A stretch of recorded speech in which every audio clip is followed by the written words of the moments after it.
الحمد لله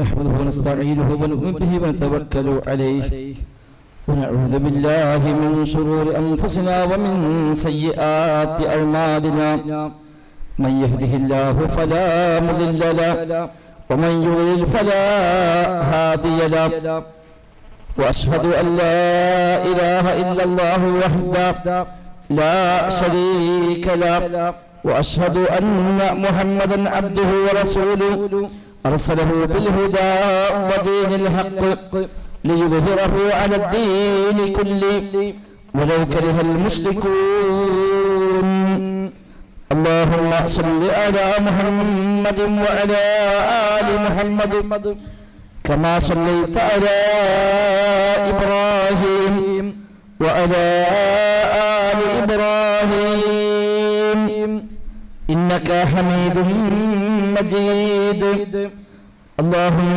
بارك على محمد وعلى آل محمد كما باركت على إبراهيم وعلى آل إبراهيم إنك حميد مجيد أما بعد فإن خير الكلام كلام الله وخير السنن سنن محمد صلى الله عليه وسلم وشر الأمور محدثاتها وكل محدثة بدعة وكل بدعة ضلالة وكل ضلالة في النار أعوذ بالله من الشيطان الرجيم بسم الله الرحمن الرحيم يا أيها الذين آمنوا اتقوا الله حق تقاته ولا تموتن إلا وأنتم مسلمون بسم الله الرحمن الرحيم قل إن الموت الذي تفرون منه فإنه ملاقيكم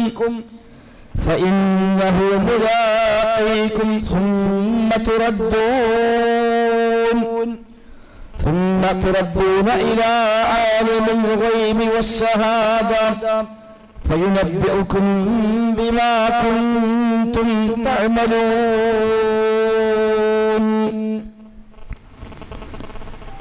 സത്യവിശ്വാസികളെ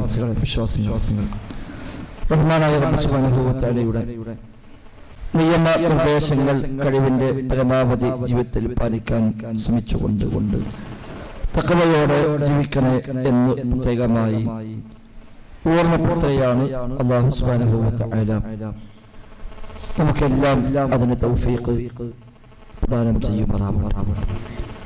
വിശുദ്ധ റമദാനിന്റെ പുണ്യ ദിനങ്ങളിൽ റഹ്മാനായ റബ്ബിന്റെ മഗ്ഫിറത്ത് ലഭിക്കുവാനും പാപമോചനത്തിനും നരകമോചനത്തിനുമെല്ലാം പാത്രീഭൂതരാകുന്ന ഭാഗ്യവാന്മാരിൽ റബ്ബ് നമ്മയെല്ലാം ഉൾപ്പെടുത്തി അനുഗ്രഹിക്കുമാറാവട്ടെ. ജീവിതത്തിൽ ചെയ്തു വെച്ച ചെറുതും വലുതുമായ ധാരാളം തെറ്റുകുറ്റങ്ങൾ അല്ലാഹു സുബ്ഹാനഹു വ തആല അവന്റെ മഹ്വായ ഫളൽ കൊണ്ടതെല്ലാം വിട്ടുപുറത്ത് മാപ്പാക്കുമാറാവട്ടെ. രോഗികൾക്ക് അല്ലാഹു ശിഫ പ്രദാനം ചെയ്യുമാറാവട്ടെ. ജീവിതത്തിലെ എല്ലാ മേഖലയിലും അല്ലാഹു തആല നമുക്കെല്ലാം ഖൈറും ബറക്കത്തും ധാരാളമായി വർഷിക്കുമാറാവട്ടെ. നമ്മിൽ നിന്ന് മരണപ്പെട്ടു പോയ മാതാപിതാക്കളും ബന്ധുമിത്രാദികളും മറ്റുമായ എല്ലാ വിശ്വാസികൾക്കും അല്ലാഹു തആല മഗ്ഫിറത്തും റഹ്മത്തും നൽകി അനുഗ്രഹിക്കുമാറാവട്ടെ. ഇന്ന് നമ്മുടെ പള്ളിയിലെ നിറസാന്നിധ്യമായിരുന്ന KC സൈദലവി സാഹിബ് ഇന്നലെ പുലർച്ചെ മരണപ്പെട്ടു. ഇന്ന് രാവിലെ 10 മണിക്ക് അദ്ദേഹത്തിന്റെ ജനാസ നമസ്കരിച്ച് മറവ് ചെയ്തു. അല്ലാഹു തആല അദ്ദേഹത്തിന്റെ ഖബർ ജീവിതം സന്തോഷപൂർണ്ണമാക്കുമാറാവട്ടെ. ചെയ്തു വെച്ച നന്മകളെ അല്ലാഹു തആല പരിപൂർണമായി സ്വീകരിക്കുകയും തക്കതായ പ്രതിഫലം നൽകി അനുഗ്രഹിക്കുകയും ചെയ്യുമാറാവട്ടെ. വല്ല അബദ്ധങ്ങളും ജീവിതത്തിലുണ്ടെങ്കിൽ അല്ലാഹു അതെല്ലാം വിട്ടുകൊടുത്ത് മാപ്പാക്കി നൽകുമാറാവട്ടെ. ആമീൻ. അതെല്ലാവരും അടുപ്പിച്ചിരുന്നാൽ വരുന്ന മനുഷ്യന്മാർക്ക് കുറെ ഉള്ളത്തിലിരിക്കാൻ പറ്റും. മുകളിലേക്ക് എന്തായാലും കയറാം. എന്നാലും ഉള്ള ഗ്യാപ്പിൽ ഫില്ലറിയിരുന്നാൽ സൗകര്യമാണ്. ഇനിയും കുറെ ആളുകൾ പുറത്തുണ്ട് എന്ന് ശ്രദ്ധിക്കുക. വിശുദ്ധ ഖുർആനിലെ സൂറത്തുൽ ജുമുഅയിലെ 8-ാമത്തെ വചനമാണ് ഓതി വെച്ചത്. കഴിഞ്ഞ ഖുതുബയിൽ നാം സൂചിപ്പിച്ചത് ഐഹിക ലോകത്തെ ജീവിതം അവസാനിച്ചുള്ള യാത്രയായ മരണമെന്ന യാഥാർത്ഥ്യത്തെ കുറിച്ചാണ്. ലോകത്ത് ആർക്കും തർക്കമില്ല മരിക്കും എന്ന കാര്യത്തിൽ. മരിച്ചാൽ എന്ത് എന്ന കാര്യത്തിൽ പൊതുവെ ആളുകൾ വ്യത്യസ്തമായ തരക്കാരാണ്. എന്നാൽ മരിക്കുമെന്നത് സത്യമാണെങ്കിൽ അതുപോലെ തന്നെ സത്യമാണ് മരണശേഷം ഒരു ജീവിതമുണ്ട് എന്നതും. മരണം ഒടുക്കമല്ല, അത് തുടക്കമാണ് അല്ലെങ്കിൽ തുടർച്ചയാണ് എന്നതാണ് യാഥാർത്ഥ്യം. അൽമൗത്ത് ബാബുൻ കുല്ലു നാസി ദാഖിലുഹു എന്നാണല്ലോ. മരണം ഒരു കവാടമാണ്. ആ കവാടത്തിലുള്ള എല്ലാവരും പ്രവേശിക്കുക തന്നെ ചെയ്യും. ബർസഖി ലോകത്തേക്ക് മനുഷ്യൻ കടക്കുന്ന കവാടമാണ് മരണമെന്നത്. മരണശേഷം മനുഷ്യനെ അനുഭവിക്കുന്ന ലോകമാണ് ബർസഖ് എന്ന് ഖുർആൻ പരിചയപ്പെടുത്തിയത്. ബർസഖ് എന്നാൽ മറ എന്നാണ് നേരെ വാക്കർത്ഥം. അഥവാ ഈ ലോക സംവിധാനങ്ങൾക്കപ്പുറത്ത് ഒരു മറക്കപ്പുറത്തായി അല്ലാഹു തആല സംവിധാനിച്ച മറ്റൊരു ലോകം, ഇവിടുത്തെ ബാഹ്യമായ കണ്ണുകൊണ്ട് കാണാനോ കാതുകൊണ്ട് കേൾക്കാനോ കഴിയാത്ത, നേർക്കുനേരെ പരസ്പരം ഇടപെടാൻ സാധിക്കാത്ത മറ്റൊരു ലോകമാണ് ബർസഖ് എന്നത്. വിശുദ്ധ ഖുർആൻ അല്ലാഹു തആല പറഞ്ഞു വമിൻ വറാഇഹിം ബർസഖുൻ ഇലാ യൗമി യുബ്അസൂൻ. ഉയർത്തെഴുന്നേൽപ്പിന്റെ നാൾ വരെയും അവർക്ക് പിറകിൽ ഒരു മറയുണ്ട് എന്നാണ് ആ ആയത്തിന്റെ ആശയം. ഒരു മറക്കപ്പുറത്തായി മറ്റൊരു ലോകത്തായി മനുഷ്യൻ ജീവിച്ചുകൊണ്ടിരിക്കുന്നു. അവിടെ രണ്ടാൽ ഒരു അനുഭവം അനുഭവിച്ചേ പറ്റൂ. ഒന്നുകിൽ സ്വർഗീയമായ ആനന്ദമാണ്, അല്ലെങ്കിൽ നരക യാതനയാണ് അനുഭവിക്കുക എന്ന് ഹദീസുകൾ പഠിപ്പിക്കുന്നു, ആയത്തുകൾ സൂചിപ്പിക്കുന്നു. നബി ഞങ്ങളും പരിചയപ്പെടുത്തി ഖബർ ഒന്നുകിൽ ജന്ന സ്വർഗീയ തോപ്പുകളിൽപ്പെട്ട തോപ്പായിരിക്കും, അതല്ലെങ്കിൽ നരക കുഴികളിൽപ്പെട്ട ഒരു വലിയ കുഴിയായി മാറും എന്ന് പ്രമാണങ്ങൾ നമ്മെ പരിചയപ്പെടുത്തുന്നുണ്ട്. ഖബർ എന്നത് കേവലം 6 അടി മണ്ണല്ല. ഒരുപക്ഷെ 6 അടി മണ്ണിലേക്ക് ശരീരം വെക്കപ്പെട്ടേക്കാം, ഇല്ലായിരുന്നേക്കാം. തീ കത്തി ഒന്നാകെ കത്തി എരിഞ്ഞ് ആ മയ്യത്ത് പോലും കൂടാത്ത വിധം ഒരുപക്ഷെ നമ്മുടെ കയ്യിൽ നിന്ന് ആ ശരീരം നഷ്ടപ്പെട്ടു പോയാലും അവരും അനുഭവിക്കുന്ന ലോകത്തിന്റെ പേരാണ് ബർസഖ് എന്നത്. അതുമല്ലെങ്കിൽ വന്യജീവികൾ തിന്ന് കടലിലേക്ക് എറിയപ്പെട്ട് മത്സ്യങ്ങൾ വിഴുങ്ങി അങ്ങനെ വ്യത്യസ്തമായ രീതിയിലേക്ക് ഒരു മനുഷ്യന്റെ ഭൗതികമായ ശരീരം മാറിപ്പോയാലും ശരി, അവന് ഖബർ ജീവിതമെന്ന ബർസഖി ജീവിതമെന്ന ആ ഘട്ടം അവൻ അനുഭവിക്കുന്നുണ്ട്. 6 അടി മണ്ണ് ആ ശരീരം മറവ് ചെയ്യാൻ വേണ്ടി നിശ്ചയിച്ച ഒരു സംവിധാനം മാത്രമാണ്. ആ ഖബർ ഒരുപക്ഷെ സ്വർഗത്തിലേക്ക് നീളുന്ന കവാടം തുറക്കപ്പെട്ട് സ്വർഗീയമായ ആനന്ദം അനുഭവിച്ചുകൊണ്ട് കഴിഞ്ഞുകൂടുന്ന സുഖാനന്ദത്തിന്റെ കേന്ദ്രമായി മാറിക്കിട്ടും വിശ്വാസികളായ ആളുകൾക്ക്. അതല്ലെങ്കിൽ ആ ഖബറിൽ നിന്ന് നരകത്തിലേക്ക് ഒരു കവാടം തുറന്നു വെച്ച് നരകശിക്ഷകൾ കണ്ടും ആസ്വദിച്ചും അതിന്റെ നരകത്തിന്റെ തീയും പുകയുമൊക്കെ അവന്റെ ഖബറിലേക്ക് വന്നും അങ്ങനെ പ്രയാസകരമായ അവസ്ഥയിൽ കഴിഞ്ഞുകൂടേണ്ടുന്ന മേഖലയായി ഖബറെന്ന ബർസഖ് എന്ന ആ കാലഘട്ടം മാറുകയും ചെയ്തേക്കാം. റസൂലുള്ളാഹി സ്വല്ലല്ലാഹു അലൈഹി വസല്ലം പഠിപ്പിക്കുന്ന ദീർഘമായ ഒരു ഹദീസിൽ കാണാൻ നിമിഷങ്ങൾ മയ്യത്തുമായി വന്നു മറവ് ചെയ്യാൻ വേണ്ടി സ്വഹാബിമാർ നബിയെ മുന്നിച്ച് ഖബർസ്ഥാനിലേക്ക് ഒരു മയ്യത്തുമായി വരുന്നു. ആ മയ്യത്ത് നിസ്കാരം കഴിഞ്ഞ് മറമാടാനായി വരുമ്പോൾ ഖബറിന്റെ പണികൾ പൂർത്തിയായിട്ടില്ല. ആ പണി പൂർത്തിയാകാൻ വേണ്ടി ആ മയ്യത്ത് അവിടെ ഖബറിന്റെ സമീപത്ത് വെച്ചു. സ്വഹാബിമാരെല്ലാം ആ പണിയും നോക്കി ആരുമൊന്നും സംസാരിക്കാൻ അങ്ങനെ നിൽക്കുകയാണ്. റസൂലുള്ളാഹി സ്വല്ലല്ലാഹു അലൈഹി വസല്ലമ അവിടെ ആ ഒരു തണലിൽ നബിതങ്ങളെ കാലിൽ പൊന്തിച്ച് ഇരിക്കുന്നുണ്ട്. നബിതങ്ങളെ കയ്യിൽ ഒരു ചെറിയ കൊള്ളിക്കഷ്ണമുണ്ട്, ഒരു മരക്കഷ്ണമുണ്ട്. ആ മരക്കഷ്ണവുമായി മണ്ണിലിങ്ങനെ വലിച്ചുകൊണ്ട് നബിതങ്ങൾ ഇരിക്കുകയാണ്. ആരുമൊന്നും സംസാരിക്കുന്നില്ല. നബിതങ്ങൾ സ്വഹാബത്തോട് ആ സമയത്ത് നൽകിയ ചില നിർദ്ദേശങ്ങൾ കാണാം. എന്നാണ് ആ ഹദീസിന്റെ അവസാന ഭാഗത്ത് നബി തങ്ങളെ ഓർമ്മപ്പെടുത്തിയത്. അഥവാ ഇത്തരമൊരു സന്ദർഭത്തിന് വേണ്ടി പ്രവർത്തിക്കുന്നവർ പ്രവർത്തിക്കട്ടെ, അമൽ ചെയ്യുന്നവർ അമൽ ചെയ്യട്ടെ എന്നർത്ഥം. അഥവാ ഇത്തരം രംഗം വരാറുണ്ട് എല്ലാവർക്കും. തന്റെ മയ്യത്ത് ഖബറിന്റെ സമീപത്ത് കൊണ്ടുവന്ന് വെച്ച് ആ ഖബറിലേക്ക് ഇറക്കുന്ന ഒരു രംഗം വരാനുണ്ട്. ആ രംഗത്തിന് വേണ്ടി പണിയെടുക്കട്ടെ എല്ലാവരും എന്നാണ് റസൂലുള്ളാഹി സ്വല്ലല്ലാഹു അലൈഹി വസല്ലമ നൽകുന്ന പ്രധാനപ്പെട്ട ഉപദേശം. അത് നബി തങ്ങൾ പറഞ്ഞു. റൂഹ് പിടിക്കപ്പെട്ട സമയം മുതലുള്ള വ്യത്യസ്തമായ രംഗങ്ങളെ പ്രവാചകൻ അവിടെ പഠിപ്പിക്കുന്നുണ്ട്. അവസാന സമയമായി കഴിഞ്ഞാൽ മലക്കുകൾ വരുന്നു, അവൻ ആത്മാവിനെ ഏറ്റെടുക്കുന്നു. ആ ഏറ്റെടുക്കുന്ന വ്യത്യസ്തമായ രംഗങ്ങളെ പോലും റസൂലുള്ളാഹി സ്വല്ലല്ലാഹു അലൈഹി വസല്ലമ പ്രത്യേകമായി ആ സമയത്ത് ഓർമ്മപ്പെടുത്തി. ഒന്നുകിൽ റഹ്മത്തിന്റെ മലക്കുകൾ വന്ന് ആ റൂഹിനെ ഏറ്റുവാങ്ങുന്നു, അതല്ലെങ്കിൽ അദാബിന്റെ മലക്കുകൾ വന്ന് ആ റൂഹിനെ മലക്കുൽ മൗത്തിൽ നിന്ന് ഏറ്റുവാങ്ങുന്നു. അവർക്ക് അതനുസരിച്ചുള്ള സുഖദുഃഖങ്ങളാണ് ഈ മയ്യത്ത് അനുഭവിക്കേണ്ടി വരിക എന്നാണ്. ശരീരം മണ്ണിന്റെ ഭാഗമായി മാറിയാലും ആ ശരീരത്തെ ശിക്ഷിക്കുന്നത് അല്ലാഹു തആലക്ക് പ്രയാസമുള്ള കാര്യമല്ല. മണ്ണിൽ കിടക്കുന്നുണ്ട് എന്ന് മാത്രം, ദ്രവിച്ചില്ലാതായി നശിച്ചു പോവുകയല്ല ഈ ശരീരമൊന്നും. അത് മണ്ണിന്റെ ഭാഗമായി മാറുകയാണ്. മിൻഹാ ഖലഖനാകും വഫീഹാ നുഈദുകും വമിൻഹാ നുഖ്രിജുകും താരതൻ ഉഖ്റാ എന്ന് സൂറത്തുൽ അല്ലാഹു തആല പരിചയപ്പെടുത്തിയല്ലോ. മണ്ണിൽ നിന്നാണ് നാം നിങ്ങളെ സൃഷ്ടിച്ചത്. ആ മണ്ണിലേക്ക് തന്നെ നാം നിങ്ങളെ മടക്കുകയും ചെയ്യുമെന്നാണ്. മണ്ണിലേക്കുള്ള മടക്കമാണ്. മണ്ണിന്റെ ഭാഗമായി കിടക്കുന്നുണ്ട്, ഇല്ലാതായി പോയിട്ടില്ല, നശിച്ചില്ലാതായിട്ടില്ല, നമ്മളെ കണ്ണിൽ കാണുന്നില്ല എന്ന് മാത്രം. ഈ ശരീരം ദ്രവിച്ച് മണ്ണിന്റെ ഭാഗമായി മണ്ണിലേക്ക് ലയിച്ചു, മണ്ണിന്റെ ഭാഗമായി മാറി. ഖുർആനിൽ അല്ലാഹു തആല പറഞ്ഞു, ഖദ് അലിംനാ മാ തൻഖുസുൽ അർളു മിൻഹും വഇൻദനാ കിതാബുൻ ഹഫീദ്. അവരിൽ നിന്ന് എന്തൊക്കെയാണ് ഭൂമി ചുരുക്കിക്കൊണ്ടിരിക്കുകയെന്ന് നമുക്കറിയാമെന്നാണ്.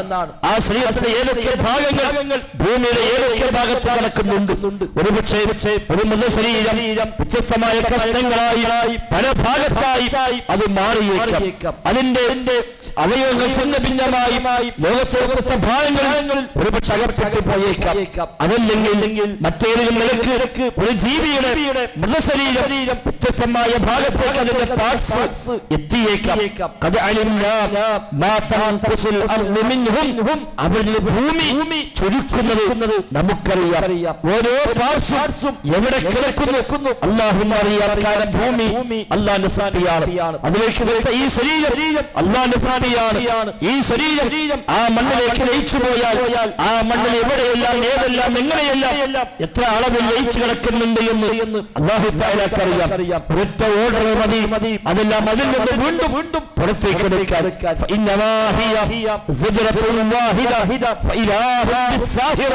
എന്നാണല്ലോ ഒറ്റ ഘോരമായ ശബ്ദം മാത്രമേ ആവശ്യമുള്ളൂ. അപ്പോഴേക്കും അതെല്ലാം ഭൂമുഖത്തെത്തിക്കഴിഞ്ഞു. ആ ഭൂമിക്കടിയിൽ എവിടെയെല്ലാം കിടക്കുന്നുവോ അവിടുന്നെല്ലാം പുറത്തേക്ക് വരുമെന്നാണ്.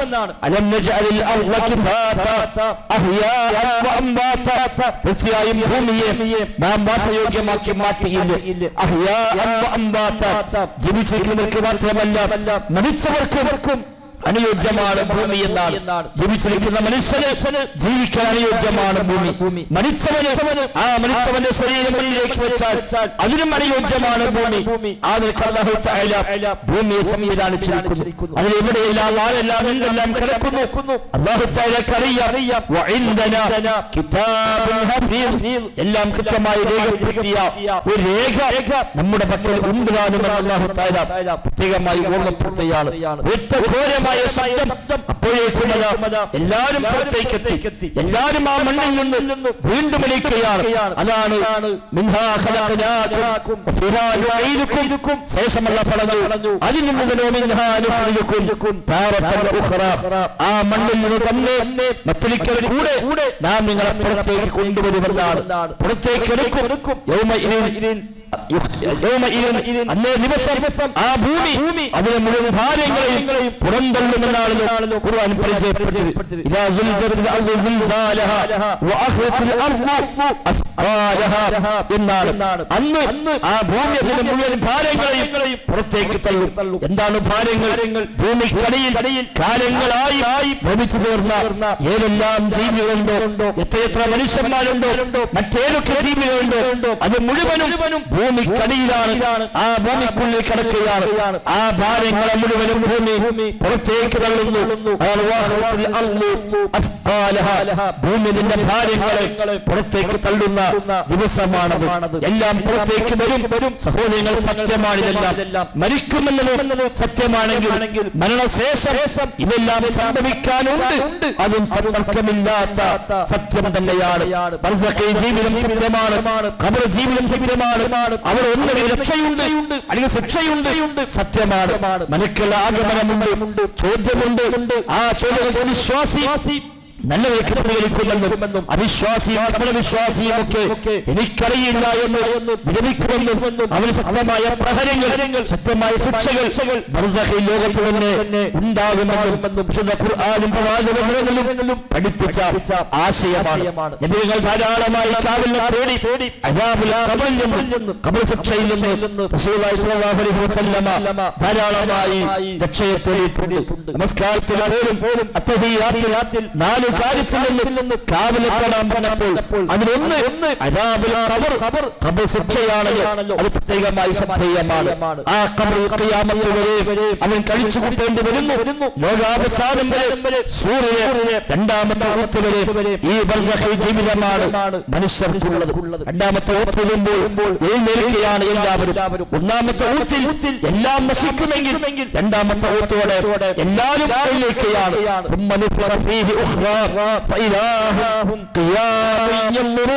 മറ്റൊരിക്കൽ കൂടെ ആ സൂര്യൻ ഊതപ്പെടും.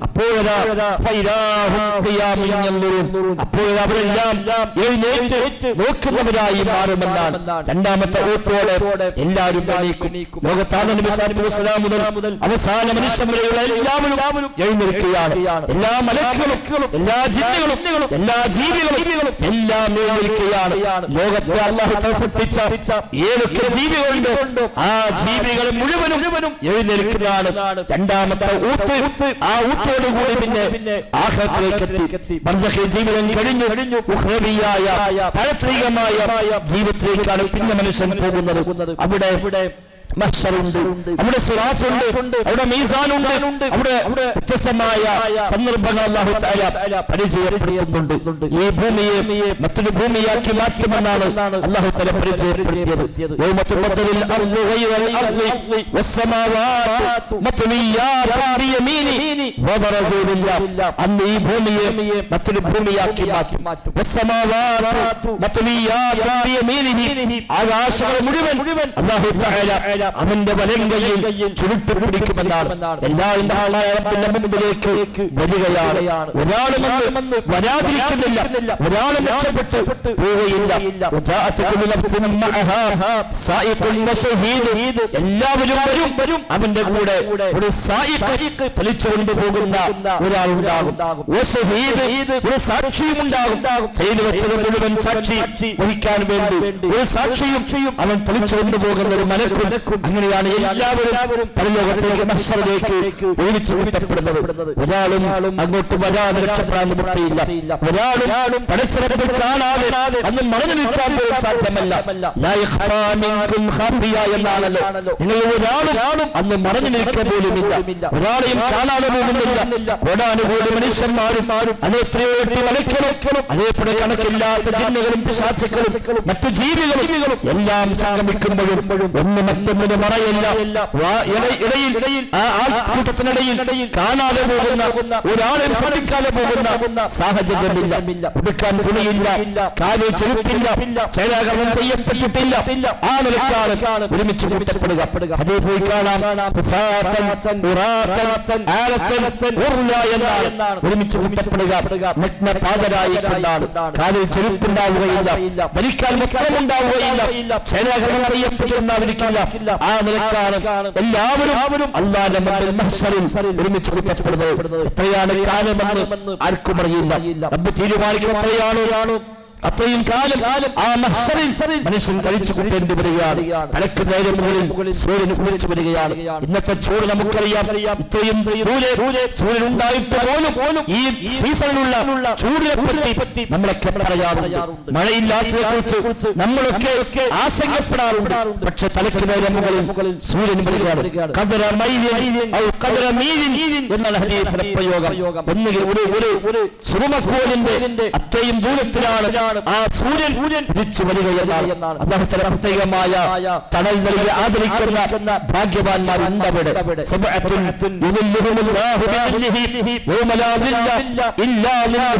അല്ലാഹു നൽകുന്ന തണലല്ലാതെ മറ്റു തണലുമില്ലാത്ത ആ ദിവസത്തിൽ അല്ലാഹു തആല 7 ഭാഗം ആളുകൾക്ക് തണൽ നൽകുമെന്നാണ്. അങ്ങനെയുള്ള ഭാഗ്യവാന്മാർക്ക് ആശ്വാസമുണ്ടാകുമെന്നല്ലാതെ ബാക്കിയെല്ലാം പ്രയാസത്തിലാണ്. ആളുകളെ അമലിന്റെ തോതനുസരിച്ചാണ് വിയർപ്പുണ്ടാവുക. നിങ്ങളെ പറഞ്ഞു ചില ആളുകളെ വിയർപ്പ് അവരുടെ വലിയാണിവരെയായിരിക്കും, ചിലരുടെ വിയർപ്പ് കാൽമുട്ടുകൾ വരെയായിരിക്കും, ചിലരുടെ വിയർപ്പ് അവർ അരക്കത്ത് വരെയായിരിക്കും, ചിലരുടെ വിയർപ്പ് ഒരു ചണ്ടക്കൊടി വരെയായിരിക്കും. ചില ആളുകൾ വിയർപ്പിനാൽ കടിഞ്ഞാലിടപ്പെടുന്ന സാഹചര്യം ഉണ്ടാകുമെന്നാണ്. എല്ലാവരും ഒന്നിച്ചാണെങ്കിലും എല്ലാവർക്കും ഒരു അനുഭവമല്ല എന്നർത്ഥം. വ്യത്യസ്തമായ അനുഭവങ്ങളാണ്. ആദരിക്കപ്പെടുന്നവർ, ബഹുമാനിക്കപ്പെടുന്നവർ ആ മഹ്ശറിലുണ്ട്. പ്രയാസപ്പെടുന്നവർ മഹ്ശറിലുണ്ട്. പ്രത്യേകമായ ശ്രദ്ധേയമായ രീതിയിൽ അല്ലാഹു തആല ആദരിക്കുന്ന മനുഷ്യന്മാരുണ്ട് അവിടെ. ചെറിയ ചെറിയ രൂപത്തിലേക്കായി ഉറുമ്പുകളെ പോലെ, പ്രാണികളെ പോലെ രൂപമാറ്റം സംഭവിച്ചു പോകുന്ന ആളുകളുണ്ട് അവിടെ. അവനവന്റെ അമലനുസരിച്ചാണ് മഹ്ശർ ഉണ്ടാവുക. ചതിയന്മാരുടെ പ്രത്യേകമായ കൊടി നാട്ടപ്പെടുമെന്ന് കാണാം. ചതിയുടെ കൊടി എന്ന് പേരുള്ള കൊടി നാട്ടപ്പെടുന്ന കാണുന്നവർക്കെല്ലാം മനസ്സിലാകും ഇയാൾ ചതിയനാണ്, ഇയാൾ ദുനിയാവിൽ വഞ്ചിച്ചവനാണ്, ധാരാളം മനുഷ്യന്മാർ ചതിച്ചവനാണ്. ഒരു അടയാളം, ഒരു പതാക, ഒരു കൊടി. ആ പതാക എന്താ, എങ്ങനെ നമുക്കറിയില്ല. പരലോകത്തെ കാര്യങ്ങളാണ്. ചതിയുടെ കൊടി എന്ന ഒരു കൊടിയാട്ടപ്പെടും അത്തരക്കാരുടെ കൂടെ എന്നാണ്. ആ കൊടി കണ്ടാൽ അറിയാം, ഓഹോ ഇയാൾ ചതിയനാണ്, കുഞ്ഞാവിന് ഇയാൾ മാന്യനായിരുന്നു, കണ്ടവനെ കാര്യപ്പെട്ട ആളായിരുന്നു, എല്ലാവരും ഉള്ളവനായിരുന്നു. പക്ഷേ ഇയാൾ ഇത്ര വലിയ കൊടും ചതിയനായിരുന്നു എന്ന് എല്ലാവരും പറയുന്നു. ജനക്കൂർ ഒരുമിച്ച് കൂടുമ്പോൾ അസലാക്കപ്പെടുന്ന മനുഷ്യന്മാരുണ്ട് അവിടെ. ഇബ്രാഹിമിന്റെ പ്രാർത്ഥന സൂറത്തുൽ ശുഅറായിൽ കാണാം. വലാ തുഖ്സിനി യൗമ യുബ്അസൂൻ യൗമ ലാ യൻഫഉ മാലും വലാ ബനൂൻ ഇല്ലാ മൻ അത്തല്ലാഹ ബിഖൽബിൻ സലീം. അല്ലാഹുവേ നാളെ പരലോകത്ത് നീ എന്നെ വശലാക്കുക റബ്ബേ എന്നാണ്. വലാ തുഖ്സിനി യൗമ യുബ്അസൂൻ, ജനങ്ങളെല്ലാം ഒരുമിച്ച് കൂട്ടപ്പെടുന്ന ആ ദിവസത്തിൽ നീ എന്നെ വശലാക്കുക റബ്ബേ, അപമാനിക്കുക റബ്ബേ. അന്ന് എല്ലാവരും ഒരുമിച്ച് കൂട്ടപ്പെടുന്ന ദിവസമാണ്. സമ്പത്ത് കൊണ്ടോ മക്കളെ കൊണ്ടോ ഉപകാരമില്ലാത്ത ആ ദിവസത്തിൽ നീ എന്നെ അപമാനിക്കല്ലേ എന്ന് അല്ലാഹുവിന്റെ ഖലീലായ ഇബ്രാഹിം നബി സ്വല്ലല്ലാഹു അലൈഹി വസല്ലം ദുആ ചെയ്തത് വിശുദ്ധ ഖുർആൻ സൂറത്തുൽ ശുഅറായിൽ പഠിപ്പിക്കുന്നുണ്ട്. പ്രത്യേകമായി ആദരിക്കപ്പെടുന്നവരുണ്ട് അവിടെ. പ്രത്യേകമായ പ്രകാശത്തിന്റെ മിമ്പർ പ്രകാശത്തിന്റെ പ്രത്യേകമായ മെമ്പറുകളിൽ പോലും ഇതിൽ ത്യാഗരിക്കപ്പെടുന്ന മനുഷ്യന്മാർ മഹ്ശറിൽ ഉണ്ട് എന്നാണ്. ബാങ്ക് വിളിക്കുന്ന ആളുകൾക്ക് പ്രത്യേകമായി ആയക്കളെ ശ്രദ്ധേയമായി കഴുത്തു നീണ്ടവരായി അവർ വരുമെന്ന് ഹദീസിൽ സൂചനകൾ കാണാൻ കഴിയും. 7 ഭാഗം ആളുകൾക്ക് പ്രത്യേകം അല്ലാഹു തആല നൽകുമെന്ന് ഹദീസിൽ വന്നതൊക്കെ സൂചിപ്പിച്ചു. ഇത് യാഥാർത്ഥ്യമാണ് സഹോദരങ്ങളെ. മീസാൻ ഉണ്ട് അവിടെ. ചെയ്തു വെച്ച അമലുകളെ മുഴുവൻ തൂക്കി കണക്കാക്കുമെന്നാണ്. നമ്മുടെ നോമ്പിനെ മീസാനിലേക്ക് വെക്കും, നമ്മുടെ നിസ്കാരത്തെ മീസാനിലേക്ക് വെക്കും, നമ്മുടെ എല്ലാ അമലുകളെയും മീസാനിലേക്ക് വെക്കും. നബി തങ്ങൾ പറഞ്ഞു, അന്ന് മീസാനിൽ ഏറ്റവും അധികം ഭാരം വരുന്ന ഒന്നാണ് സൽ സ്വഭാവം എന്നത്. എത്ര നല്ല സ്വഭാവത്തിന് ഉടമയാണോ ആ സ്വഭാവത്തിന് ഒരു വെയിറ്റ് ഉണ്ട് മീസാനിൽ. നമ്മുടെ നന്മകൾക്ക് വെയിറ്റ് ഉണ്ട് മീസാനിൽ, നമ്മുടെ തിന്മകൾക്ക് വെയിറ്റ് ഉണ്ട് മീസാനിൽ. കളവിന് അതിൻ്റെതായ ഒരു വെയിറ്റ് ഉണ്ട്, ചതിക്ക് ഒരു വെയിറ്റ് ഉണ്ട്. അങ്ങനെ ചെയ്തു വെച്ച എല്ലാ കർമ്മങ്ങളെയും നന്മയാവട്ടെ തിന്മയാവട്ടെ അത് തൂക്കപ്പെടുന്ന സംവിധാനമുണ്ട്. അവിടെ മീസാനുകളാണോ ഭാരമേറിയത് അവനാണ് സംതൃപ്തമായ ജീവിതം. അവിടെ മീസാനാണോ ഭാരം കുറഞ്ഞത് അവന്റെ കാര്യം ഘട്ടമാണ്.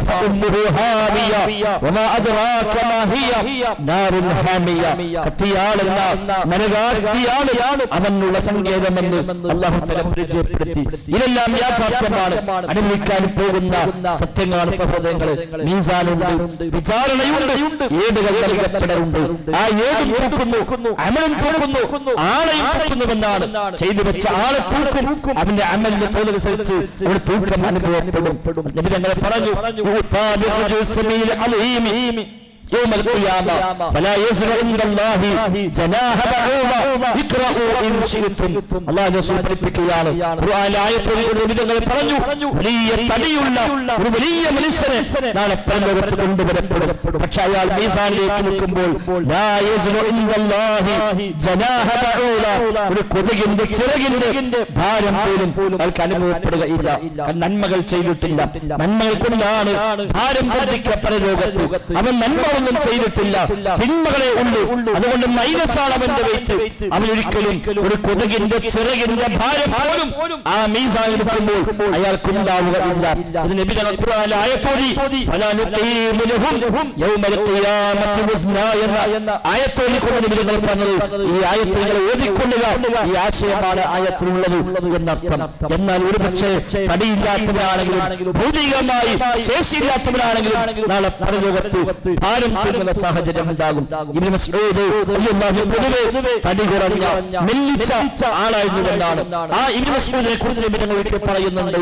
ഇബ്നു മസ്ഊദിന്റെ കാലുകളെ പറ്റി പറഞ്ഞു, ലഹുമാ അസ്ഖലു ഫിൽ മീസാനി മിൻ ജബലി ഉഹുദ്. ഇബ്നു മസ്ഊദിന്റെ ആ 2 കാലുകൾ അത് ദുനിയാവിൽ കനം കുറവാണ്, തടി കുറവാണ്, ലോലമായ കാലുകളാണ്. എന്നാലും ശരി ആ 2 കാലുകൾക്ക് തന്നെ ഉഹുദ് മലയേക്കാൾ ഭാരം നാളെ മീസാനിൽ അനുഭവപ്പെടുമെന്ന് റസൂലുള്ളാഹി സ്വല്ലല്ലാഹു അലൈഹി വസല്ലമ. സഹോദരങ്ങളെ, ഈമാനും തഖ്വയും അമലും അനുസരിച്ചാണ് ഭാരം അനുഭവപ്പെടുക. നമുക്ക് എന്തായിരിക്കും അവസ്ഥയെന്ന് സ്വയം പരിശോധിക്കുക. ഏടുകൾ കയ്യിൽ നൽകുന്നു, ഒന്നിലും മുന്നിലൂടെ ഇടത്തെ കയ്യിൽ, അല്ലെങ്കിൽ പിറകിലൂടെ ഇടത്തെ കയ്യിൽ. വ്യത്യസ്തമായ സ്ഥലങ്ങളിൽ എടുത്തു പറഞ്ഞ കാര്യമാണത്. അവന് കിതാബ് നൽകപ്പെടുന്നവർ എന്ന പ്രയോഗങ്ങൾ വ്യത്യസ്തമായ ഹദീസുകളിൽ ആയത്തുകളിൽ എല്ലാം അല്ലാഹു റസൂലുമൊക്കെ പഠിപ്പിച്ചിട്ടുണ്ട്. മുന്നോട്ട് നൽകപ്പെടുന്നവൻ അവനാണ് അസ്ഹാബുൽ യമീൻ എന്ന് പരിചയപ്പെടുത്തിയത്. ഇടതുഭാഗത്ത് നൽകപ്പെടുന്നവൻ അസ്ഹാബുൽ ശിമാൽ, അവൻ നൽകാവകാശികളാണ് എന്ന് പഠിപ്പിക്കപ്പെടുന്നു. സഹോദരങ്ങളെ, ഇതെല്ലാം യാഥാർത്ഥ്യമാണ്. അത് കഴിഞ്ഞാൽ വിശ്വാസികൾക്ക് സിറാത്തുണ്ട്. ആ സിറാത്തിൽ കടന്നിട്ടാണ് സ്വർഗത്തിലേക്ക് പ്രവേശനം അനുവദിക്കപ്പെടുക. അതുകൊണ്ട് ഈ യാഥാർത്ഥ്യങ്ങളെ മനസ്സിൽ ഉറപ്പിച്ചേ പറ്റൂ. ഇതെല്ലാം സത്യമാണ്, സംശയമേതുമില്ല. മരിക്കുമെന്നതിൽ സംശയമില്ല. കാരണം നമ്മളെ കണ്ടുകൊണ്ടിരിക്കുന്നുണ്ട്. ഓരോ ദിവസവും മരണ വാർത്തകളെ കാണുന്നു, കേൾക്കുന്നു. എങ്കിൽ ആ മരണശേഷം ഇതാണ് മനുഷ്യൻ അനുഭവിക്കാനുള്ളത്.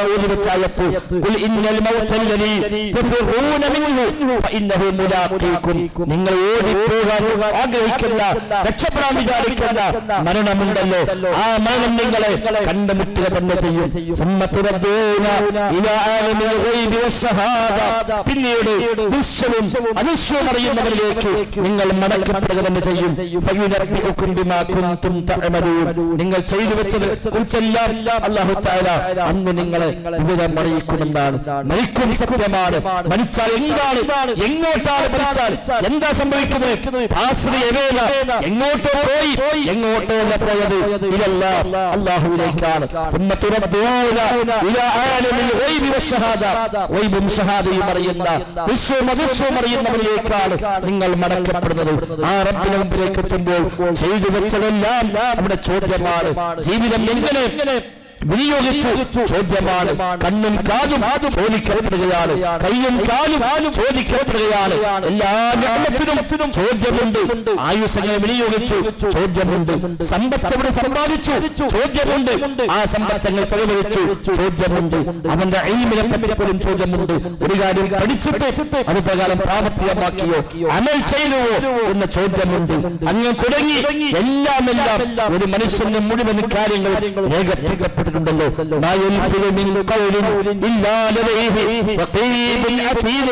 വാക്കുച്ചരിക്കുന്നുവെങ്കിൽ അതുപോലും സജ്ജമായ നിരീക്ഷകൻ രേഖപ്പെടുത്താതെ പോകുന്നില്ല എന്നാണ്. ഇത്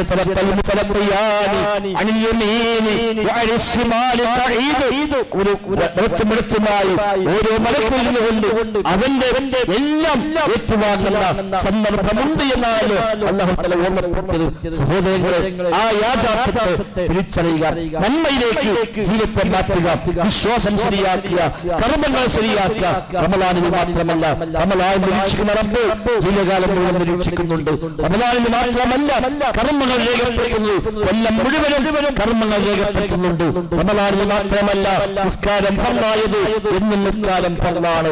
റമളാനിൽ മാത്രമല്ല ഖുർആനുമായി ബന്ധമുണ്ടാവേണ്ടത്, എന്നും ആ ബന്ധം ആവശ്യമാണ്. റമളാനിൽ മാത്രമല്ല ദുആയും സ്വലാത്തും തസ്ബീഹും ഉണ്ടാവേണ്ടത്, അത് എന്നും അനിവാര്യമാണ്.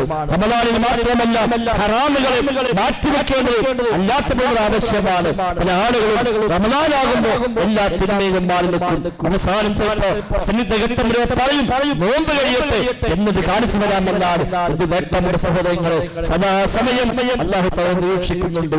ഇന്ന റബ്ബക ലബിൽ മിർസാദ്, തീർച്ചയായും നിന്റെ റബ്ബ് നിരീക്ഷണ സ്ഥാനത്താണ്, പരിസ്ഥാനത്താണ് എന്ന് അല്ലാഹു തആല ഓർമ്മപ്പെടുത്തുന്നു. റബ്ബ് കാണുന്നു, റബ്ബ് നിരീക്ഷിക്കുന്നു, റബ്ബ് അറിയുന്നു. അല്ലാഹു തആല എല്ലാം രേഖപ്പെടുത്താൻ സംവിധാനം ഒരുക്കിയിരിക്കുന്നുവെന്ന ആ ബോധ്യം തന്നെയാണ് ഏറ്റവും പ്രധാനമായി ഉണ്ടാവേണ്ടത്. ആ നിലയ്ക്ക് ജീവിതത്തെ ക്രമീകരിക്കാൻ നാം പരിശ്രമിക്കുക.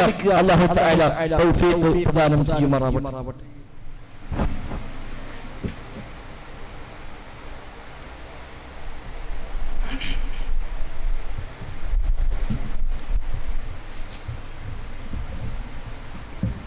الحمد لله نحمده ونستعينه ونؤمن به ونتوكل عليه. اللهم صل على محمد وعلى آل محمد كما صليت على إبراهيم وعلى آل إبراهيم إنك حميد مجيد. സഹോദരന്മാരെ, റഹ്മാനായ റബ്ബിന്റെ കൽപ്പനാനിർദ്ദേശങ്ങളെ കഴിവിന്റെ പരമാവധി ജീവിതത്തിൽ പാലിക്കാൻ ശ്രമിച്ചുകൊണ്ട് തഖ്വയോടെ ജീവിക്കണേ എന്ന് പ്രത്യേകമായി ഒരിക്കൽ കൂടെ ആവർത്തിച്ച് ഓർമ്മപ്പെടുത്തുകയാണ്. അല്ലാഹു സുബ്ഹാനഹു വ തആല നമുക്കെല്ലാം തൗഫീഖ് പ്രദാനം ചെയ്യുമാറാവട്ടെ. ബർസഖി ലോകത്തും ശേഷമുള്ള പാരത്രിക ലോകത്തുമൊക്കെ രക്ഷപ്പെടാൻ അടിസ്ഥാനമായി ഉണ്ടാവേണ്ടത് വിശ്വാസം തന്നെയാണ്.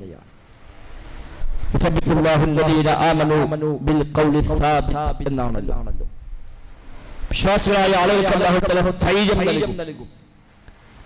ബിൽ ഖൗലി സാബിത്തായ സ്ഥിരപ്പെട്ട വാക്കുകൊണ്ട് എന്നാണ്. ഖൗലി സാബിത്ത് ലാ ഇലാഹ ഇല്ലല്ലാഹ്. ലാ ഇലാഹ ഇല്ലല്ലാഹ് ശരിയാണെങ്കിൽ അതിന്റെ ആളുകൾക്ക് അല്ലാഹു തആല സ്ഥൈര്യം നൽകുമെന്നാണ്. ദുനിയാവിൽ സ്ഥൈര്യമുണ്ട്, മരണസമയത്ത് സ്ഥൈര്യമുണ്ട്, ബർസഖി ലോകത്തുണ്ട്, പാരത്രികമായ ലോകത്തുമുണ്ട്.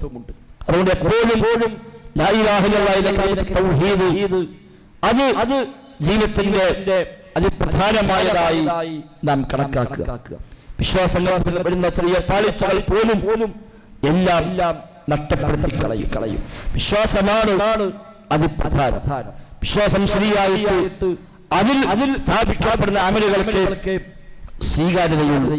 വിശ്വാസം എന്തിനായി?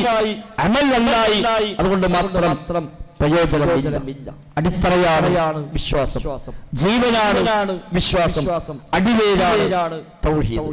അടിവേര് പൊട്ടിയാൽ എത്ര വലിയ വനവൃക്ഷമാണെങ്കിലും അടിവേര് പൊട്ടിയാൽ, അടിവേര് ചീഞ്ഞാൽ, അത് ഉണങ്ങിയാൽ ആ വൃക്ഷം ഉണങ്ങിക്കരിഞ്ഞ് താഴെ വീഴുമെന്ന കാര്യം തീർച്ചയാണ്. എത്ര വലിയ പടുകൂറ്റൻ കെട്ടിടമാണെങ്കിലും ഫൗണ്ടേഷന് പ്രശ്നങ്ങൾ വന്നാൽ ആ കെട്ടിടം തകർന്നു വീഴും. എത്ര സുന്ദരനായ എല്ലാത്തിനും എല്ലാ സൗകര്യങ്ങളുമുള്ള മനുഷ്യരാണെങ്കിലും ജീവൻ നഷ്ടമായാൽ അതോടുകൂടി എല്ലാം അവസാനിച്ചുവല്ലോ. ഇസ്ലാമിലെ ജീവൻ തൗഹീദാണ്. ഇസ്ലാമിന്റെ അടിവേര് തൗഹീദാണ്. ഇസ്ലാമിന്റെ അടിത്തറ തൗഹീദാണ്. തൗഹീദാകുന്ന അടിത്തറക്ക് വിള്ളൽ വന്നാൽ അതോടുകൂടി ബാക്കിയെല്ലാം തകർന്നടിയും. വിശുദ്ധ ഖുർആനിൽ അല്ലാഹു തആല പറഞ്ഞുവല്ലോ, ലൈൻ അസ്തഖ്ത ലയഹ്ബതന്ന അമലുക വലതകൂനന്ന മിനൽ ഖാസിൻ. 19 അധ്യായം സൂറത്തുൽ സുമറിലെ 65-ാമത്തെ വചനമാണ്. തൗഹീദ് വിരുദ്ധമായി ശിർക്ക് ജീവിതത്തിൽ സംഭവിച്ചാൽ അതോടുകൂടി ലയഹ്ബതന്ന അമലുക, എന്റെ എല്ലാ അമലും ബാത്തിലാകുമെന്നാണ്. വലതകൂനന്ന മിനൽ ഖാസിരീൻ, തീർച്ചയായും നീ നഷ്ടക്കാരിൽ പെടുക തന്നെ ചെയ്യും. എന്തിനാണ് ശിർക്ക് ചെയ്താൽ അമലെല്ലാം ബാത്തിലാകുന്നത്? ശിർക്ക് തൗഹീദ് അടിത്തറയാണ്. ശിർക്ക് ചെയ്യുമ്പോൾ അടിത്തറയാണ് പൊട്ടുന്നത്, അടിത്തറക്കാണ് വിള്ളലുണ്ടാകുന്നത്. അടിത്തറ വിണ്ടു കഴിഞ്ഞാൽ എത്ര വലിയ പടുകൂറ്റൽ കെട്ടിടമാണെങ്കിലും ആ കെട്ടിടം തകർന്ന് നിലംപെറ്റുമെന്ന് ഉറപ്പാണ്. എങ്കിൽ അടിത്തറയാകുന്ന തൗഹീദ് ഇല്ലാതാകുമ്പോൾ ബാക്കിയെല്ലാം തകർന്നടിയുകയാണ്. ജീവനാണ് നഷ്ടമാകുന്നത്. ജീവൻ പോയാൽ എല്ലാം നിഷ്ഫലമായി. കയ്യും കാലും കണ്ണും കാതിനും ഒന്നും യാതൊരു തകരാറുമില്ല, എല്ലാം ക്ലിയറാണ്. പക്ഷേ ജീവൻ പോയി, അതോടുകൂടി ആ കണ്ണ് പിന്നെ കാണാൻ പറ്റില്ല, ആ കാത് കൊണ്ട് കേൾക്കാൻ കഴിയില്ല, ആ കൈ കൊണ്ട് പിടിക്കാനാവില്ല, ആ കാലുകൊണ്ട് നടക്കാനാവില്ല, ആ ശരീരം പിന്നെ ഇളക്കാൻ പോലും കഴിയില്ല. നിശ്ചലമായി മാറി ഏതാനും സമയം കഴിഞ്ഞാൽ അത് ചീഞ്ഞ് പൊട്ടി അതാകെ നാറാൻ തുടങ്ങുന്നു. ഇതാണ് ശിർക്ക് സംഭവിച്ചാൽ ജീവിതത്തിന്റെ അവസ്ഥ. അല്ലാഹ് എന്ന് വിളിക്കേണ്ട സ്ഥാനത്ത് അല്ലാഹു അല്ലാതെ വിളിച്ചാൽ അത് നബിയാകട്ടെ, വലിയാകട്ടെ, മഹാന്മാരാവട്ടെ, ഖബറാളിയാവട്ടെ, ജിന്നാവട്ടെ, മലക്കാവട്ടെ, പിശാചാവട്ടെ, ഏത് സൃഷ്ടിയാണെങ്കിലും ശരി, പടച്ചറബ്ബിന് പുറമെ റബ്ബിന്റെ സൃഷ്ടിയോട് തൊടുന്നുവെങ്കിൽ, റബ്ബിന്റെ സൃഷ്ടികളെ കൂടിയും ഒരാൾ ആരാധിക്കുന്നുവെങ്കിൽ അഥവാ അല്ലാഹുവിൽ പങ്കു ചേർക്കുന്നുവെങ്കിൽ അതോടുകൂടി അവന്റെ ജീവനാണ്, ഇസ്ലാമിന്റെ ജീവനാണ് നഷ്ടമായത്. ആ ജീവൻ നഷ്ടമായാൽ പിന്നെ നിസ്കാരം കൊണ്ട് പ്രയോജനമില്ല, നോമ്പ് കൊണ്ട് പ്രയോജനമില്ല, സകാത്ത് കൊണ്ട് പ്രയോജനമില്ല, തസ്ബീഹും പിന്നെ ഉപകരിക്കില്ല. എല്ലാം നിഷ്ഫലമായി, എല്ലാം നഷ്ടമായി, ചീഞ്ഞളിഞ്ഞ് നരകത്തിൽ കൊണ്ടുപോയി തള്ളാൻ പറ്റുമെന്നല്ലാതെ മറ്റൊരു പ്രയോജനമില്ലാത്തവനായി മാറുകയാണ്. അടിവേര് ഉണങ്ങിയ പോലെ തൗഹീദ് ഉണങ്ങിയാൽ ബാക്കിയെല്ലാം ഉണങ്ങി വാടി കരിഞ്ഞ് താഴെ വീഴും. ഇഷ്ടംപോലെ പഴങ്ങളുണ്ട്, നന്നായി പൂക്കളുണ്ട്, വലിയ കൊമ്പും ചുള്ളിയുമുണ്ട്, ധാരാളം ഇലയുണ്ട്, നല്ല തണലുണ്ട്, ചുവട്ടിൽ ധാരാളം പക്ഷികൾ കൂടുകൂട്ടിയ മരമാണ്, ഒരുപാട് ആളുകൾ തണൽ കൊള്ളാൻ വന്നിരിക്കുന്ന വനവൃക്ഷമാണ്. പക്ഷേ അടിവേര് ഉണങ്ങിപ്പോയി, അടിവേര് പൊട്ടിപ്പോയി. എങ്കിൽ ഇലകൾ ഉണങ്ങാൻ തുടങ്ങും, പൂക്കൾ കരിയാൻ തുടങ്ങും, കായകൾ ആ നിലനിൽപ്പിൽ വെച്ച് കഴിഞ്ഞുണങ്ങി താഴെ വീഴാൻ തുടങ്ങും.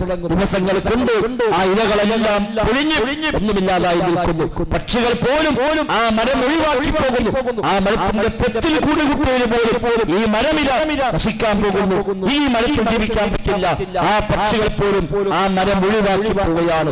തണൽ കൊള്ളാമെന്ന മനുഷ്യന്മാർ പിന്നെ ആ തണൽ ആവശ്യമില്ല, ഇരിക്കുന്നില്ല.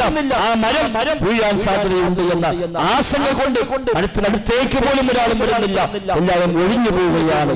അതേപോലെ ഏത് നിമിഷവും കടപുഴകി വീഴാവുന്ന അവസ്ഥയിലേക്ക് ആ മരം മാറും. വിശുദ്ധ ഖുർആനിൽ ഉദാഹരണം പറഞ്ഞു, കശജറത്തിൻ ഉജ്തുസത് മിൻ ഫൗഖിൽ അർള് മാ ലഹാ മിൻ ഖറാർ തൗഹീദ് വിട്ട മനുഷ്യൻ കശജറ ഒരു വൃക്ഷം പോലെയാണ് ഉജ്തസത്തു മിൻ ഫൗഖിൽ അർളി ഭൂമുഖത്തേക്ക് വേരുകളൊക്കെ ഉന്തി തള്ളി നിൽക്കുന്ന ഒരു മരം പോലെയാണ് മാലഹാ മിൻ ഖറാർ യാതൊരു സ്ഥിരതയുമില്ലാത്ത ഒരു കാറ്റടിക്കുമ്പോൾ അങ്ങോട്ട് ചായുന്നു അടുത്ത കാറ്റിന് ഇങ്ങോട്ട് ചായുന്നു ഒരു വലിയ കാറ്റിന് നിലം പറ്റുന്നു പിന്നെ കുത്തി മുറിച്ച് വാർന്നെടുത്ത് കഷ്ടങ്ങളാക്കി കൊണ്ടുപോയി ഒന്നുകിൽ കത്തിക്കാമെന്നല്ലാതെ അത്തരം കാര്യം ഉപയോഗിക്കാമെന്നല്ലാതെ ആ വൃക്ഷം കൊണ്ട് വേറെ പ്രയോജനമില്ല. ഇതാണ് തൗഹീദ് നഷ്ടപ്പെട്ടാൽ അല്ലാഹ് എന്ന സ്ഥാനത്ത് അല്ലാഹ് തെരഞ്ഞെടുക്കുന്നുവെങ്കിൽ റബ്ബിൽ പങ്കുചേർക്കുന്ന വഴികൾ ചെയ്യുന്നുവെങ്കിൽ ശിർക്കിന് വ്യത്യസ്തമായ വഴികൾ ജീവിതത്തിൽ സ്വീകരിക്കുന്നുവെങ്കിൽ നിസ്കാരം കൊണ്ട് കാര്യമില്ല, നോമ്പ് കൊണ്ട് കാര്യമില്ല, സകാത്ത് കൊണ്ട് കാര്യമില്ല, അവന്റെ ഒരു നന്മ കൊണ്ടും കാര്യമില്ല. ലൈൻ അസ്ഫക്ത ലയഹ്ബതന്ന അമലു ശിർക്ക് ചെയ്താൽ നിന്റെ എല്ലാ അമലും ബാത്തിലായി പോകും നബിയെ എന്ന് നബിയോട് അല്ലാഹു തആല പറഞ്ഞത്. നബി തങ്ങൾ ശിർക്ക് ചെയ്യില്ല, അമ്പിയാക്കൾ പാപസുരക്ഷിതരാണ്, ഹറാമുകൾ പോലും ചെയ്യില്ല. എന്നിട്ട് പോലും അല്ലാഹു തആല നബി അഭിസംബോധന ചെയ്തുകൊണ്ട് പറഞ്ഞു, നബിയെ താങ്കൾക്കുള്ള വഹ്യാണ് ലൈൻ അസ്ഫക്ത, നബിയെ താങ്കൾ ശിർക്ക് ചെയ്താൽ ലയഹ്ബതന്ന അമലുക, നിങ്ങളുടെ എല്ലാ അമലും ബാത്തിലായി പോകുമെന്നാണ്.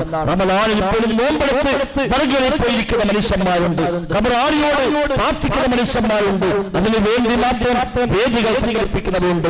അതിന്റെ പേര് പറഞ്ഞു, അതേപോലെ മറ്റു പല പേരും പറഞ്ഞു അല്ലാഹു വിളിച്ചു പ്രാർത്ഥിക്കുന്ന രീതികൾ ഈ റമളാനിൽ പോലും സ്വീകരിക്കുന്ന മനുഷ്യന്മാരുണ്ട്.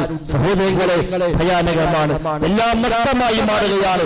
അല്ലാഹുവിന്റെ സ്ഥാനത്ത് റബ്ബല്ലാത്ത ഒരാൾ സ്ഥാപിക്കുന്നുവെങ്കിൽ, മനസ്സിൽ അവൻ പങ്കുചേർക്കുന്നുവെങ്കിൽ എല്ലാം നഷ്ടമായി മാറും. ഒരു വാക്ക് മതിയാകും ശിർക്ക് വരാൻ, ഒരു പ്രവൃത്തി മതിയാകും ശിർക്ക് വരാൻ, ഒരു വിശ്വാസം മതിയാകും ശിർക്ക് വരാൻ. നബിയോട് ഒരാൾ വന്ന് പറയുന്നു, നബിയെ അല്ലാഹുവും താങ്കളും ഉദ്ദേശിച്ചാലാണ് നടക്കുക. മാഷാ അല്ലാഹു വശിഅത യാ റസൂലല്ലാഹ്, അല്ലാഹുവിന്റെ റസൂലേ നിങ്ങളും അല്ലാഹുവും ഉദ്ദേശിച്ചാൽ അത് സംഭവിക്കും. നബി ഞങ്ങളുടെ ചോദ്യം, നീ എന്നെ അല്ലാഹ്ക്ക് തുല്യനാക്കുകയാണോ എന്നാണ്. അതേപോലെ ശിർക്കായി എന്ന് നബി ഞങ്ങൾ പറഞ്ഞു. മൻ അല്ലഖ തമീമ ഫഖദ് അശ്റക, ശിർക്ക് ചെയ്തു എന്നാണ്. സംഗതി നൂലാണ്, ഒരു ചരടാണ്, ഒരു തകിടാണ്, ഒരു ഏകസാണ്. പക്ഷേ റഹ്മാനായ റബ്ബിൽ നിന്ന് ഉടമാശിക്കുക എന്ന സ്ഥാനത്ത് ഈ നൂലിൽ നിന്ന് ഉടമാശിക്കുന്നു. അല്ലെങ്കിൽ അത് നിശ്ചയിച്ചു കൊടുത്ത തങ്ങളിൽ നിന്ന്, ബീവിയിൽ നിന്ന്, ജോത്സ്യനിൽ നിന്ന്, അത്തരം ആളുകളിൽ നിന്ന് ഒരു ഗുണം പ്രതീക്ഷിക്കുന്നു. അതോടുകൂടി റഹ്മാനായ റബ്ബിന്റെ സ്ഥാനത്ത് ഈ സൃഷ്ടിയെ അവൻ പങ്കുവെച്ചവരായി മാറി. അതോടെ ശിർക്ക് സംഭവിച്ചുവെന്നാണ് ഈ ഹദീസ് പഠിപ്പിക്കുന്നത്. സമാനമായ വ്യത്യസ്തമായ സാഹചര്യങ്ങളിൽ ഹദീസുകൾ ഉത്ബോധിപ്പിക്കുന്നുണ്ട്. മൻ ഹലഫ ബിഗൈരില്ലാഹ് ഫഖദ് അശ്റക, അല്ലാഹു അല്ലാഹുവിൽ സത്യം ചെയ്താൽ അവൻ ശിർക്ക് ചെയ്തുവെന്ന് ഹദീസിൽ കാണാം. ഉമ്മയാണ് സത്യം, ബാപ്പയാണ് സത്യം, പള്ളിയാണ് സത്യം, കഅബയാണ് സത്യം തുടങ്ങിയ പല സത്യങ്ങൾ ചെയ്യുന്ന മനുഷ്യന്മാരുണ്ട്. അല്ലാഹു അല്ലാഹുവിന്റെ പേരിൽ സത്യം ചെയ്യാൻ പാടില്ല. അഥവാ ഞാൻ ഈ ചെയ്യുന്ന കാര്യത്തിൽ അല്ലാഹ് സാക്ഷിയാണ് എന്നാണ് സത്യത്തിനർത്ഥം. ആ സ്ഥാനത്ത് ഒരു പടപ്പിനെ സാക്ഷിയാക്കുമ്പോൾ അല്ലാഹുവിന്റെ സ്ഥാനത്ത് ആ പടപ്പിനെ സ്ഥാപിക്കലാണ്, റബ്ബിൽ പങ്കുചേർക്കലാണ് എന്നർത്ഥം. സഹോദരങ്ങളെ, പദങ്ങൾ പോലും ശ്രദ്ധിക്കേണ്ടതുണ്ട്. ഓരോ അടിയും ശ്രദ്ധിച്ചുകൊണ്ടാകണം മുന്നോട്ട് പോകുന്നത്. ശിർക്ക് സംഭവിച്ചാൽ എല്ലാം തകർന്നടിയും, എല്ലാം നിഷ്ഫലമായി മാറും. ഈ നോറ്റ നോമ്പും നിസ്കാരവും മറ്റാരാധനാകർമ്മങ്ങളും എല്ലാം നഷ്ടമായി ഒന്നും ഉപയോഗിക്കാൻ പറ്റാത്തവരായി മാറുമെന്നാണ്. ശിർക്ക് ചെയ്ത് മരണപ്പെട്ട് നാളെ പരലോകത്തുള്ള ഹശ്റിൽ വിചാരിക്കുന്ന മനുഷ്യൻ അമലൊന്നും സ്വീകാര്യമായിട്ടില്ല, ശിർക്ക് അവൻ ചെയ്തിട്ടുമുണ്ട്. അല്ലാഹു തആല ചോദിക്കുമെന്നാണ്, ദുനിയാവ് മുഴുവനും നിന്റേതാണെങ്കിൽ ഇന്ന് ഈ നരകശിക്ഷ രക്ഷപ്പെടാൻ വേണ്ടി അതെല്ലാം നൽകാൻ നീ തയ്യാറാകുമോ എന്നാണ്. ദുനിയാവ് മൊത്തം നിന്റേതാണ് സങ്കല്പിക്കുക എങ്കിൽ ആ ദുനിയാവ് ഒന്നാകെ സ്വതക്ക ചെയ്താൽ അത് മുഴുവൻ അല്ലാഹുവിന്റെ മാർഗ്ഗത്തിൽ കൊടുത്താൽ നിന്നെ നരകശിക്ഷ രക്ഷപ്പെടുത്താമെന്ന് പറഞ്ഞാൽ കൊടുക്കാൻ തയ്യാറാകുമോ? അവൻ പറയാം, ഞാൻ തയ്യാറാണ്, എന്തും തയ്യാറാണ്, എല്ലാം ത്യജിക്കാൻ തയ്യാറാണ്. അല്ലാഹു തആല പറയും, ഞാൻ നിന്നോട് ദുനിയാവിൽ ആകെ ആവശ്യപ്പെട്ടത് ഒരു ചെറിയ കാര്യമായിരുന്നു. ലാ തുശ്രിക് ബി ശൈഅ, എന്നിൽ ശിർക്ക് വെക്കാൻ പാടില്ല, പങ്കു ചേർക്കാൻ പാടില്ല. ഇതെല്ലാം നിന്നോട് ആവശ്യപ്പെട്ടുള്ളൂ. ഫഅബൈത ഇല്ല ശിർക, നിനക്കാവട്ടെ ശിർക്ക് ചെയ്തേ മതിയാകുമായിരുന്നല്ലോ, അപ്പോൾ ഇനി ഇവിടെ രക്ഷയില്ല എന്നാണ്. ഇനിയൊന്നും കൊടുക്കാൻ നിവൃത്തിയില്ല. ആ ഘട്ടം കഴിഞ്ഞു. ശിർക്കിന്റെ ഗൗരവമാണ് സഹോദരങ്ങൾ അത് പഠിപ്പിക്കുന്നത്. നബി തങ്ങൾ പറഞ്ഞു,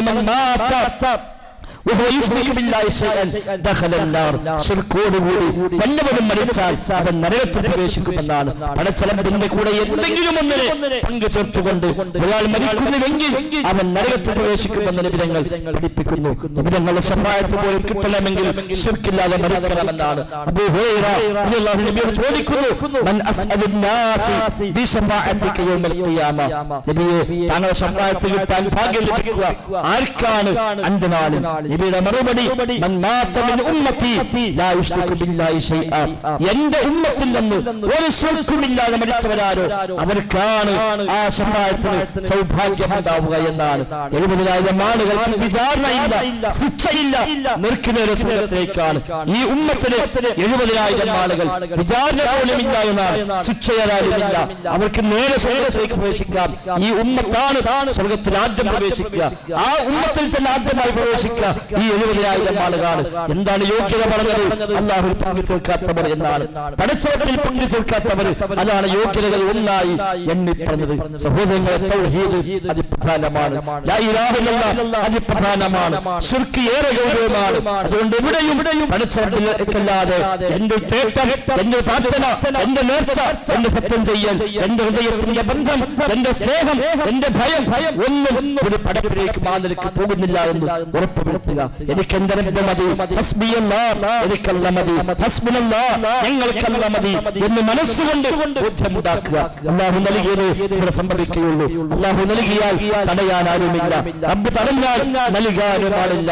അല്ലാഹുമ്മ ലാ മാനിഅ ലിമാ അഅതൈത വലാ മുഅ്തി ലിമാ മനഅത. അല്ലാഹുവേ, നീ നൽകിയാൽ തടയുന്നവരില്ല, നീ തടഞ്ഞാൽ നൽകുന്നവരില്ല.